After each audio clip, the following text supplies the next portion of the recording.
Hi, CHA friends. Well, we have made it to the final chapter of Harry Potter and the Sorcerer's Stone. Chapter 17 is called The Man with Two Faces. It was Quirrell. You! Gasped Harry. Quirrell smiled. His face wasn't twitching at all. Me, he said calmly. I wondered whether I'd be meeting you here, Potter. But I thought Snape. Severus? Quirrell laughed, and it wasn't his usual quivering treble either, but cold and sharp. Yes, Severus does seem the type, doesn't he? So useful to have him swooping around like an overgrown bat. Next to him, who would suspect poor stuttering Professor Quirrell? Harry couldn't take it in. This couldn't be true. It couldn't. But Snape tried to kill me. No, no, no. I tried to kill you. Your friend Miss Granger accidentally knocked me over as she rushed to set fire to Snape at that Quidditch match. She broke my eye contact with you. After another few seconds, and I'd have got you off that broom. I'd have managed it before then if Snape hadn't been muttering a counter curse trying to save you. Snape was trying to save me? Of course, said Quirrell coldly. Why do you think he wanted to referee your next match? He was trying to make sure I didn't do it again. Funny, really. He needn't have bothered. I couldn't do anything with Dumbledore watching. All the other teachers thought Snape was trying to stop Gryffindor winning. He did make himself unpopular. And what a waste of time when, after all that, I'm going to kill you tonight. Quirrell snapped his fingers. Ropes sprang out of thin air and wrapped themselves tightly around Harry. You're too nosy to live, Potter, scurrying around the school at Halloween like that. For all I knew, you'd seen me coming to look at what was guarding the stone. You let the troll in? Certainly. I have a special gift with trolls. You must have seen what I did to that one in the chamber back there. Unfortunately, while everyone else was running around looking for it, Snape, who already suspected me, went straight to the third floor to head me off. And not only did my troll fail to beat you to death, that three-headed dog didn't even manage to bite Snape's leg off properly. Now, wait quietly, Potter. I need to examine this interesting mirror. It was only then that Harry realized what was standing behind Quirrell. It was the mirror of Erised. This mirror is the key to finding the stone, Quirrell murmured, tapping his way around the frame. Trust Dumbledore to come up with something like this, but he's in London. I'll be far away by the time he gets back. All Harry could think of doing was to keep Quirrell talking and stop him concentrating on the mirror. I saw you and Snape in the forest, he blurted out. Yes, said Quirrell idly, walking around the mirror to look at the back. He was on to me by that time, trying to find out how far I'd got. He suspected me all along, tried to frighten me, as though he could, when I had Lord Voldemort on my side.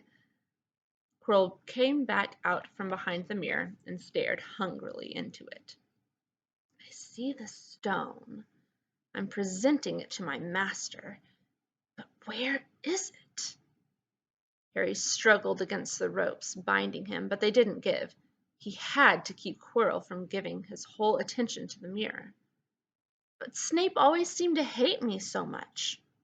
Oh, he does, said Quirrell casually. Heavens, yes. He was at Hogwarts with your father, didn't you know? They loathed each other. But he never wanted you dead. But I heard you a few years ago sobbing. I thought Snape was threatening you. For the first time, a spasm of fear flitted across Quirrell's face. Sometimes, he said, I find it hard to follow my master's instructions. He is a great wizard and I am weak. You mean he was there in the classroom with you? Harry gasped. He is with me wherever I go, said Quirrell quietly. I met him when I traveled around the world. A foolish young man I was then, full of ridiculous ideas about good and evil. Lord Voldemort showed me how wrong I was. There is no good and evil, there is only power, and those too weak to see it. Since then, I have served him faithfully, although I have let him down many times. He has had to be very hard on me. Quirrell shivered suddenly. He does not forgive mistakes easily. When I failed to steal the stone from Gringotts, he was most displeased. He punished me, decided he would have to keep a closer watch on me. Quirrell's voice tailed away. Harry was remembering his trip to Diagon Alley. How could he have been so stupid? He'd seen Quirrell there that very day, shaken hands with him in the leaky cauldron. Quirrell cursed under his breath. I don't understand. Is the stone inside the mirror? Should I break it? Harry's mind was racing. What I want more than anything else in the world at the moment, he thought, is to find the stone before Quirrell does. So if I look in the mirror, I should see myself finding it, which means I'll see where it's hidden. But how can I look without Quirrell realizing what I'm up to? He tried to edge to the left, to get in front of the glass without Quirrell noticing, but the ropes around his ankles were too tight. He tripped and fell over. Quirrell ignored him. He was still talking to himself. What does this mirror do? How does it work? Help me, master. And to Harry's horror, a voice answered, and the voice seemed to come from Quirrell himself. Use the boy. Use the boy. Quirrell rounded on Harry. Yes, Potter, come here. He clapped his hands once, and the ropes binding Harry fell off. Harry got slowly to his feet. Come here, Quirrell repeated. Look in the mirror and tell me what you see. Harry walked towards him. I must lie, he thought desperately. I must look and lie about what I see, that's all. Quirrell moved close behind him. Harry breathed in the funny smell that seemed to come from Quirrell's turban. He closed his eyes, stepped in front of the mirror, and opened them again. He saw his reflection, pale and scared looking at first, but a moment later the reflection smiled at him. It put its hand into its pocket and pulled out a blood-red stone. It winked and put the stone back in its pocket. And as it did so, Harry felt something heavy drop into his real pocket. Somehow, incredibly, he'd got the stone. Well, said Quirrell impatiently, what did you see? Harry screwed up his courage. I see myself shaking hands with Dumbledore, he invented. I've won the House Cup for Gryffindor. Quirrell cursed again. Get out of the way, he said. As Harry moved aside, he felt the Sorcerer's stone against his leg. Dare he make a break for it? But he hadn't walked 5 paces before a high voice spoke, though Quirrell wasn't moving his lips. He lies! He lies! Potter, come back here, Quirrell shouted. Tell me the truth. What did you see? The high voice spoke again.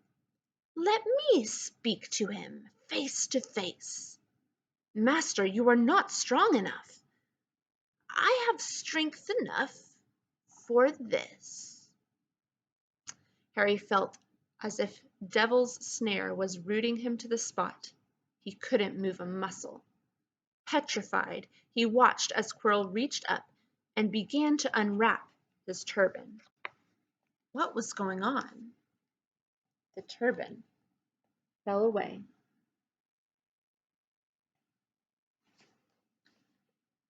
The turban fell away. Quirrell's head looked strangely small without it. Then he turned slowly on the spot. Harry would have screamed, but he couldn't make a sound. Where there should have been a back to Quirrell's head, there was a face, the most terrible face Harry had ever seen. It was chalk white with glaring red eyes and slits for nostrils, like a snake. Harry Potter, it whispered. Harry tried to take a step backwards, but his legs wouldn't move. "See what I've become?" the face said. "Mere shadow and vapor. I have form, but only when I can share with another's body. But there have always been those willing to let me into their hearts and minds. Unicorn blood has strengthened me these past weeks. You saw faithful Quirrell drinking it for me in the forest. And once I have the elixir of life, I will be able to create a body of my own. Now, why don't you give me the stone in your pocket?" So he knew. The feeling suddenly surged back into Harry's legs. He stumbled backwards. "Don't be a fool," snarled the face. "Better save your own life and join me, or you'll meet the same end as your parents. They died begging me for mercy." "Liar!" Harry shouted suddenly.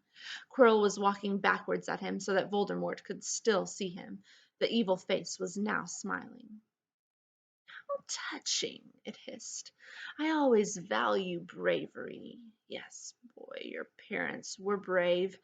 I killed your father first, and he put up a courageous fight. But your mother needn't have died. She was trying to protect you. Now give me the stone unless you want her to have died in vain." "Never!" Harry sprang towards the flame door, but Voldemort screamed, "Seize him!" And the next second, Harry felt Quirrell's hand close on his wrist. At once, a needle-sharp pain seared across Harry's scar. His head felt as though it was about to split in two. He yelled, struggling with all his might, and to his surprise, Quirrell let go of him. The pain in his head lessened. He looked around wildly to see where Quirrell had gone, and saw him hunched in pain, looking at his fingers. They were blistering before his eyes. "Seize him! Seize him!" shrieked Voldemort again, and Quirrell lunged, knocking Harry clean off his feet, landing on top of him, both hands around Harry's neck. Harry's scar was almost blinding him with pain, yet he could see Quirrell howling in agony. "Master, I cannot hold him. My hands, my hands!" And Quirrell, though pinning Harry to the ground with his knees, let go of his neck and stared, bewildered at his own palms. Harry could see they looked burnt, raw, red, and shiny. "Then kill him, fool, and be done!" screeched Voldemort. Quirrell raised his hand to perform a deadly curse, but Harry, by instinct, reached up and grabbed Quirrell's face. "Ah!" Quirrell rolled off him, his face blistering too, and then Harry knew. Quirrell couldn't touch his bare skin, not without suffering terrible pain. His only chance was to keep hold of Quirrell, keep him in enough pain to stop him doing a curse. Harry jumped to his feet, caught Quirrell by the arm, and hung on as tight as he could. Quirrell screamed and tried to throw Harry off. The pain in Harry's head was building. He couldn't see. He could only hear Quirrell's terrible shrieks and Voldemort's yells of "Kill him! Kill him!" and other voices, maybe in Harry's own head, crying, "Harry! Harry!" He felt Quirrell's arm wrenched from his grasp, knew all was lost, and fell into blackness. Down, down, down. Something gold was glinting just above him. The snitch. He tried to catch it, but his arms were too heavy. He blinked. It wasn't the snitch at all. It was a pair of glasses. How strange. He blinked again. The smiling face of Albus Dumbledore swam into view above him. "Good afternoon, Harry," said Dumbledore. Harry stared at him. Then he remembered. "Sir, the stone! It was Quirrell. He's got the stone. Sir, quick! Calm yourself, dear boy. You are a little behind the times," said Dumbledore. "Quirrell does not have the stone." "Then who does? Sir, Harry, please relax, or Madame Pomfrey will have me thrown out." Harry swallowed and looked around him. He realized he must be in the hospital wing. He was lying in a bed with white linen sheets, and next to him was a table piled high with what looked like half the sweet shop. "Tokens from your friends and admirers," said Dumbledore, beaming. "What happened down in the dungeons between you and Professor Quirrell is a complete secret, so, naturally, the whole school knows. I believe your friends Messrs. Fred and George Weasley were responsible for trying to send you a lavatory seat. No doubt they thought it would amuse you. Madame Pomfrey, however, felt it might not be very hygienic, and confiscated it." "How long have I been in here?" "3 days. Mr. Ronald Weasley and Miss Granger will be most relieved you have come round. They have been extremely worried." "But, sir, the stone—" "I see you are not to be distracted. Very well. The stone. Professor Quirrell did not manage to take it from you. I arrived in time to prevent that, although you were doing very well on your own, I must say." "You got there?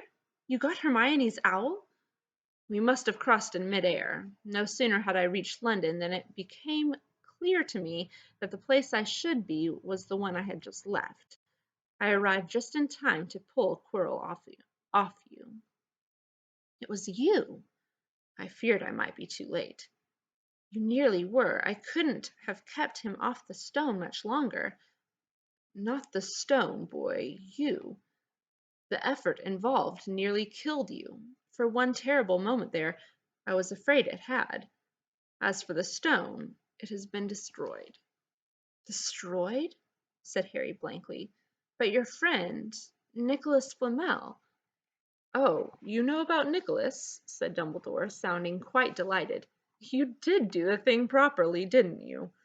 Well, Nicholas and I have had a little chat and agreed it's all for the best." "But that means he and his wife will die, won't they?" "They have enough elixir stored to set their affairs in order, and then, yes, they will die." Dumbledore smiled at the look of amazement on Harry's face. "To one as young as you, I'm sure it seems incredible, but to Nicholas and Perenelle it really is like going to bed after a very, very long day. After all, to the well-organized mind, death is but the next great adventure. You know, the stone was really not such a wonderful thing. As much money and life as you could want, the two things most human beings would choose above all. The trouble is, humans do have a knack of choosing precisely those things which are worst for them." Harry lay there, lost for words. Dumbledore hummed a little and smiled at the ceiling. "Sir," said Harry, "I've been thinking. Sir, even if the stone is gone, I mean, you know who. Call him Voldemort, Harry. Always use the proper name for things. Fear of a name increases fear of the thing itself." "Yes, sir. Well, Voldemort's going to try other ways of coming back, isn't he? I mean, he hasn't gone, has he?" "No, Harry, he has not. He is still out there somewhere, perhaps looking for another body to share. Not being truly alive, he cannot be killed. He left Quirrell to die. He shows just as little mercy to his followers as his enemies. Nevertheless, Harry, while you may only have delayed his return to power, it will merely take someone else who is prepared to fight what seems a losing battle next time.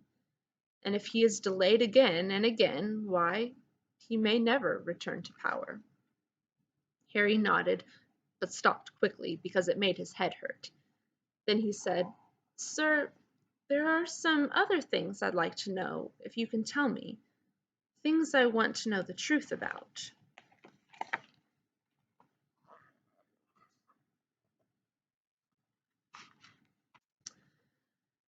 "The truth," Dumbledore sighed.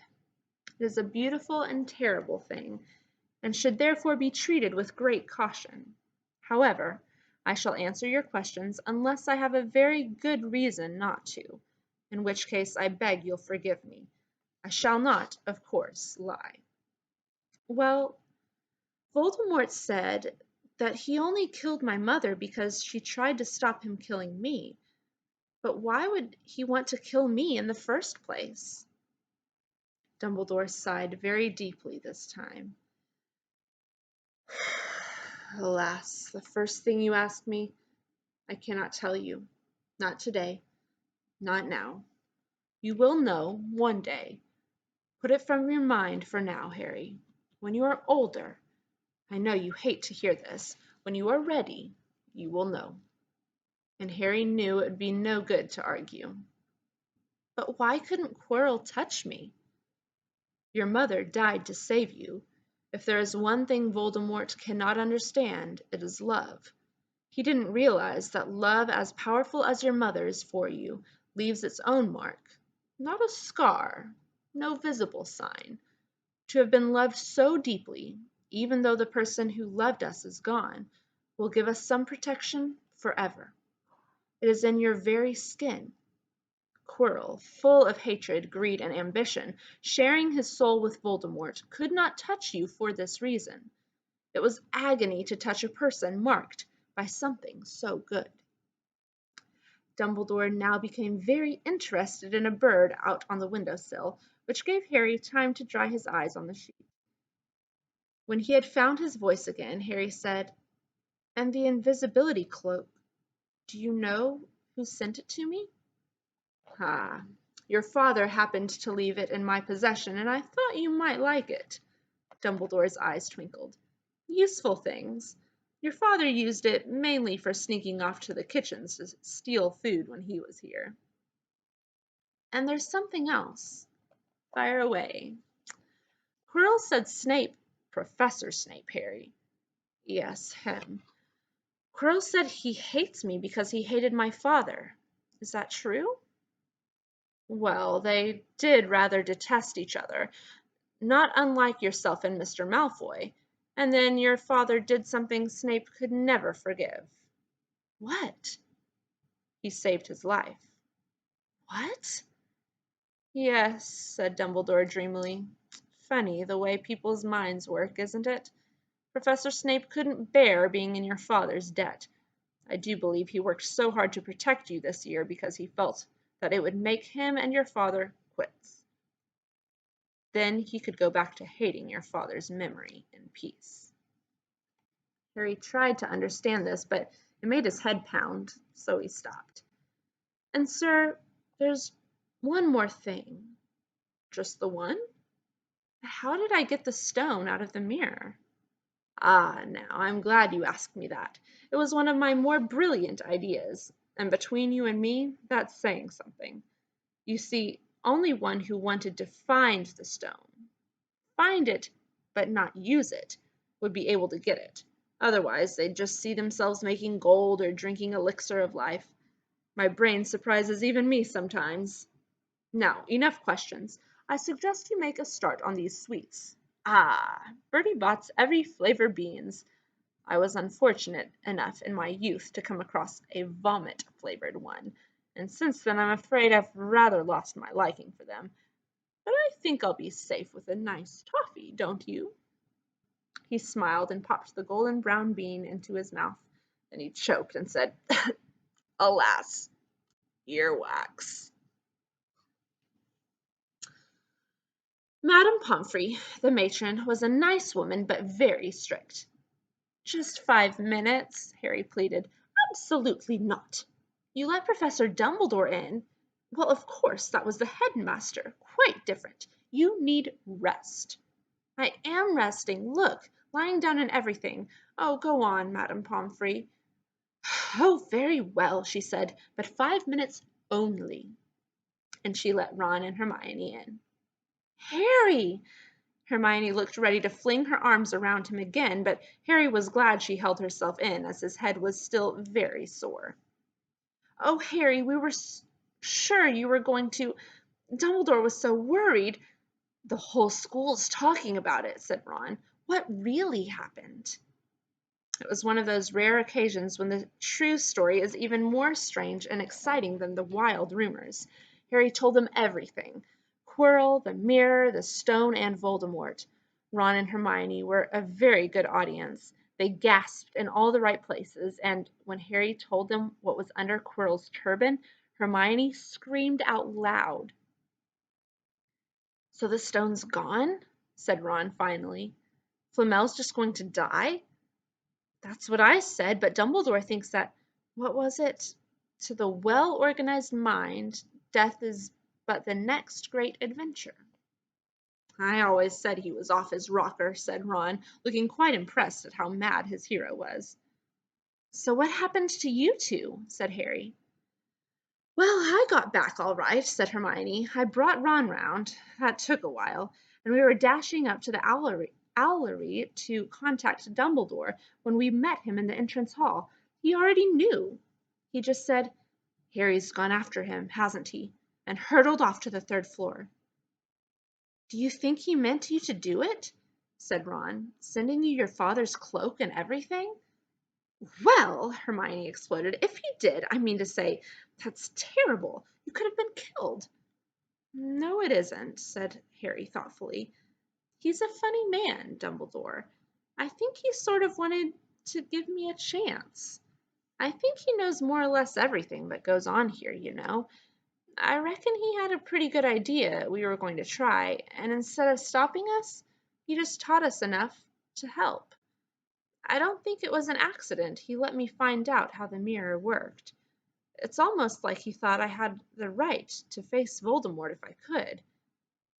"Yeah, Dumbledore's barking all right," said Ron proudly. "Listen, you've got to be up for the end of year feast tomorrow. The points are all in and Slytherin won, of course. You missed the last Quidditch match. We were steamrollered by Ravenclaw without you. But the food'll be good." At that moment Madame Pomfrey bustled over. "You've had nearly 15 minutes, now out," she said firmly. After a good night's sleep, Harry felt nearly back to normal. "I want to go to the feast," he told Madame Pomfrey as she straightened his many sweet boxes. "I can, can't I?" "Professor Dumbledore says you are to be allowed to go," she said sniffily, as though in her opinion Professor Dumbledore didn't realize how risky feasts could be. "And you have another visitor." "Oh, good," said Harry. "Who is it?" Hagrid sidled through the door as he spoke. As usual, when he was indoors, Hagrid looked too big to be allowed. He sat down next to Harry, took one look at him, and burst into tears. "It's all my ruddy fault," he sobbed, his face in his hands. "I told the evil git how to get past Fluffy. I told him. It was the only thing he didn't know, and I told him. You could have died. All for a dragon egg. I'll never drink again. I should be chucked out and made to live as a muggle." "Hagrid!" said Harry, shocked to see Hagrid shaking with grief and remorse, great tears leaking down into his beard. "Hagrid, he'd have found out somehow. This is Voldemort we're talking about. He'd have found out even if you hadn't told him." "You could have died," sobbed Hagrid. "And don't say the name. Voldemort!" Harry bellowed, and Hagrid was so shocked he stopped crying. "I've met him, and I'm calling him by his name. Please cheer up, Hagrid. We saved the stone. It's gone. He can't use it. Have a chocolate frog. I've got loads." Hagrid wiped his nose on the back of his hand and said, "That reminds me. I've got you a present." "It's not a stoat sandwich, is it?" said Harry anxiously, and at last Hagrid gave a weak chuckle. "Nah, Dumbledore gave me the day off yesterday to fix it. Of course, he should have sacked me instead. Anyway, got you this." It seemed to be a handsome leather-covered book. Harry opened it curiously. It was full of wizard photographs. Smiling and waving at him from every page were his mother and father. "Sent owls off to all your parents' old school friends, asking for photos. Knew you didn't have any. Do you like it?" Harry couldn't speak, but Hagrid understood. Harry made his way down to the end-of-year feast alone that night. He had been held up by Madame Pomfrey's fussing about, insisting on giving him one last checkup, so the great hall was already full. It was decked out in the Slytherin colors of green and silver to celebrate Slytherin's winning the House Cup for the 7th year in a row. A huge banner showing the Slytherin serpent covered the wall behind the high table. When Harry walked in, there was a sudden hush, and then everybody started talking loudly at once. He slipped into a seat between Ron and Hermione at the Gryffindor table and tried to ignore the fact that people were standing up to look at him. Fortunately, Dumbledore arrived moments later. The babble died away. "Another year gone," Dumbledore said cheerfully, "and I must trouble you with an old man's wheezing waffle before we sink our teeth into our delicious feast. What a year it has been! Hopefully, your heads are all a little fuller than they were. You have all the whole summer ahead to get them nice and empty before next year starts. Now, as I understand it, the House Cup here needs awarding, and the points stand thus. In 4th place, Gryffindor with 312 points.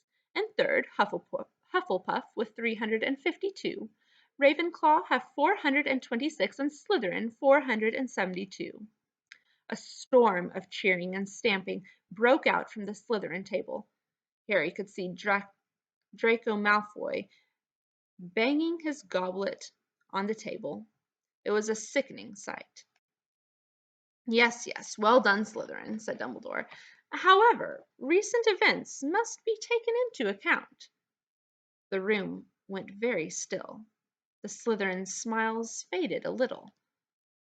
"Ahem," said Dumbledore. "I have a few last-minute points to dish out. Let me see. Yes. First, to Mr. Ronald Weasley." Ron went purple in the face. He looked like a radish with a bad sunburn.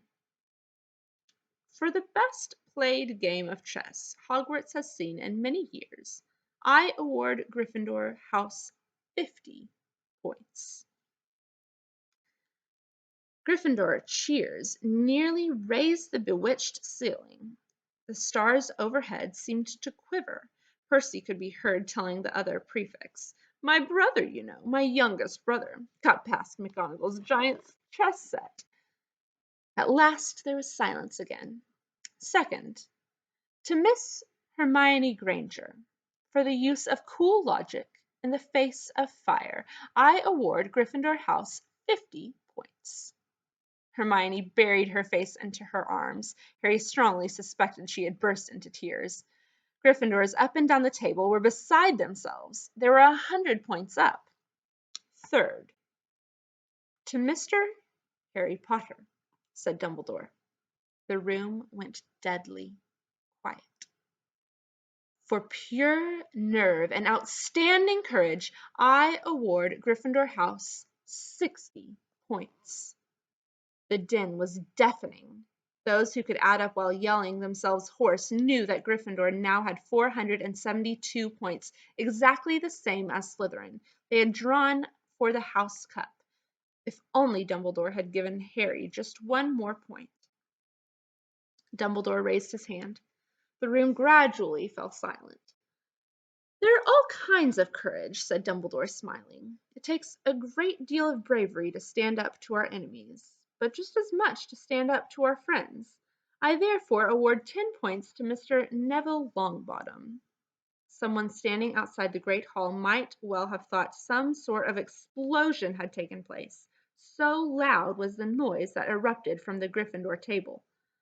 Harry, Ron, and Hermione stood up to yell and cheer as Neville, white with shock, disappeared under a pile of people hugging him.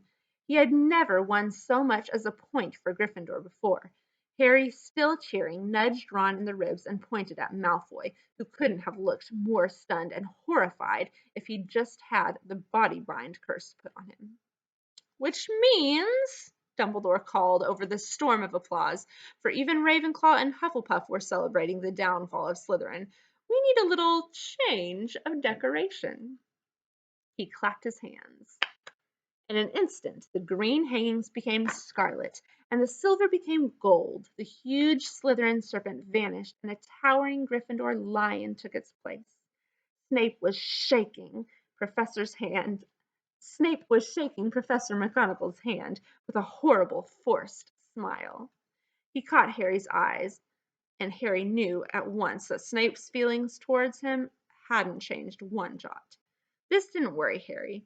It seemed as though life would be back to normal next year, or as normal as it ever was at Hogwarts. It was the best evening of Harry's life, better than winning at Quidditch or Christmas or knocking out mountain trolls. He would never, ever forget tonight.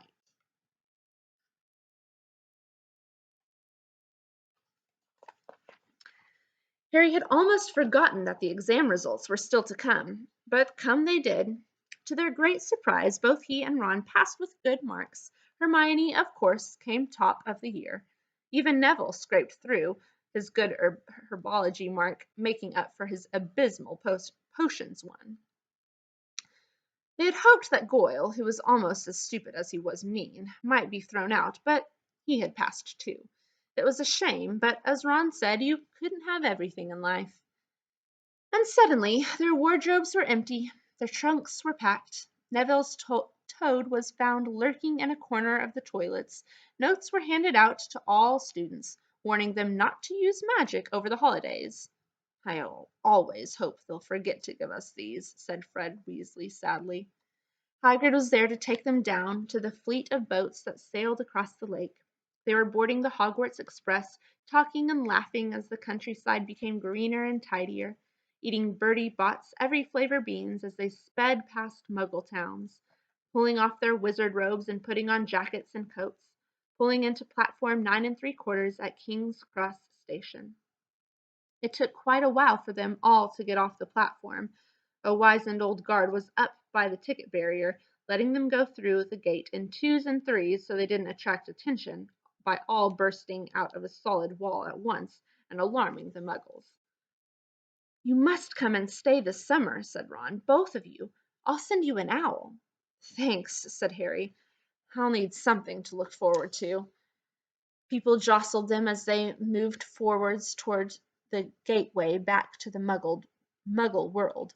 Some of them called, "Bye, Harry. See you, Potter." "Still famous," said Ron, grinning at him. "Not where I'm going, I promise you," said Harry. He, Ron, and Hermione passed through the gateway together. "There he is, Mum! There he is! Look!" It was Ginny Weasley, Ron's younger sister, but she wasn't pointing at Ron. "Harry Potter!" she squealed. "Look, Mum, I can see." "Be quiet, Ginny, and it's rude to point." Mrs. Weasley smiled down at them. "Busy year?" she said. "Very," said Harry. "Thanks for the fudge and the jumper, Mrs. Weasley." "Oh, it was nothing, dear." "Ready, are you?" It was Uncle Vernon, still purple-faced, still mustached, still looking furious at the nerve of Harry carrying an owl in a cage in a station full of ordinary people. Behind him stood Aunt Petunia and Dudley, looking terrified at the very sight of Harry. "You must be Harry's family," said Mrs. Weasley. "In a matter of speaking," said Uncle Vernon. "Hurry up, boy. We haven't got all day." He walked away. Harry hung back for a last word with Ron and Hermione. "See you over the summer, then." "Hope you have a good holiday," said Hermione, looking uncertainly after Uncle Vernon, shocked that anyone could be so unpleasant. "Oh, I will," said Harry, and they were surprised at the grin that was spreading over his face. "They don't know we're not allowed to use magic at home. I'm going to have a lot of fun with Dudley this summer."